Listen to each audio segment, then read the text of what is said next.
Hi, my name is Anthony. For context, all you need to know is that I made the transition from a smartphone into a flip phone in the big 26, and it completely changed my life. Now let's get into it. The day that I made the transition from a smartphone to a flip phone, I started analyzing my conscience, and I tried to find the best way to articulate and relay a message to other people as to how I was feeling when I made the transition.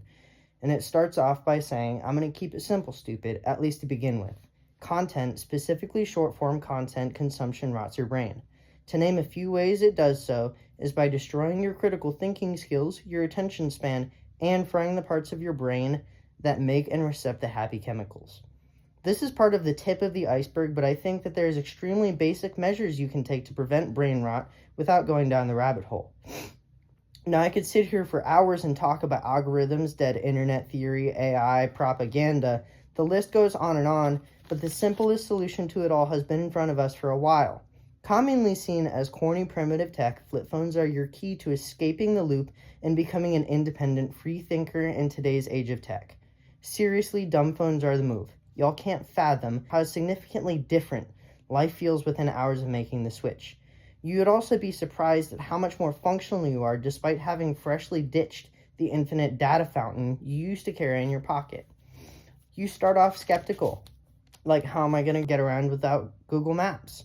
The really real answer is you struggle for maybe a week, then all of a sudden you just know the roads and you can ask locals for directions. Music, you got the radio. While it's basic, it definitely has some bangers. Need to check your bank account? ATMs are everywhere. You can even have a computer for things that require the internet. When that computer travels with you is when things get problematic. These things take up so much of your time distracting you, and the damage that does is so unassuming. If you ask me, that combo is dangerous. Millennials average 5.5 hours daily using their phones, and Zoomers up that number by an hour. This sounds bad, but not as bad as it really is. If you sleep 8 hours and have a routine, that occupies like 8 to 10 hours of your day already. Work 8 hours, there's 18 of 24 hours gone. 6 hours left in a day, and Zoomers use it entirely on tech.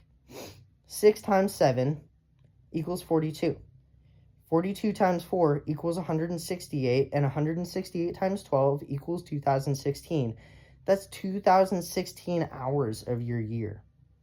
A year is only 8,765 hours. Do your own conversions into days, weeks, yada, yada, yada, but that's a quarter of the year. And that's just spent staring at your hand, too. That's dumbfounding to me. You don't even retain a fraction of the data that you were force-fed in those 2016 hours. You know what that implies? You'd have been as good as staring at a wall for a quarter of your life, if you don't take the phone addiction more serious. I can promise you it's a magical feeling when that long list of tasks that you've been procrastinating for months dissipates in a week, all because you just have the time now. And since you've got the time, might as well do stuff instead of be bored, right? It happens pretty naturally. With this newfound time, I have businesses I could work on, but how when everything is ran online? Again, super easy solution. Get a camera for media, a computer for ads, prospecting, networking, then just use the primary phone number as my method of contact instead of Facebook or Instagram messaging. I feel this also sets times for things instead of merging my business time and work time unintentionally. Since you aren't perpetually multitasking all the time, you clean up your act a bit too. I mean, there's just this intense mental pressure that disappears, which makes conscious a little bit more bearable.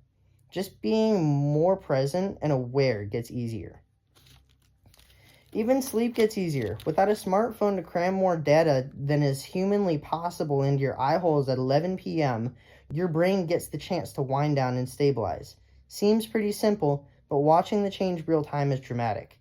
Transitioning to a dumb phone genuinely increases your worldly appreciation, partially because of the lack of a perpetual distraction, but also because you aren't nonstop being force-fed propaganda and other folks' business that they have flaunted online. It passively makes you feel worse about yourself and the world around you. There is one massive con to a flip phone, and that's how horribly inconvenient texting is. I won't even hide from that one. It sucks, but I mean, call instead of text at a point. All the pros for that one mid-con. Just get a dumb phone already. I'm only a few days into this change, and it's amazing. It feels as if my mind has been released from a death grip. I'm sure I'll write more as I get further in, but wish me luck. I'm going to shut my smartphone off. Maybe leave it at home and see what happens. Get a dumb phone. Get a dumb phone, like now. Not later, tonight, or any other time. Now. It'll change your life. It's changed mine.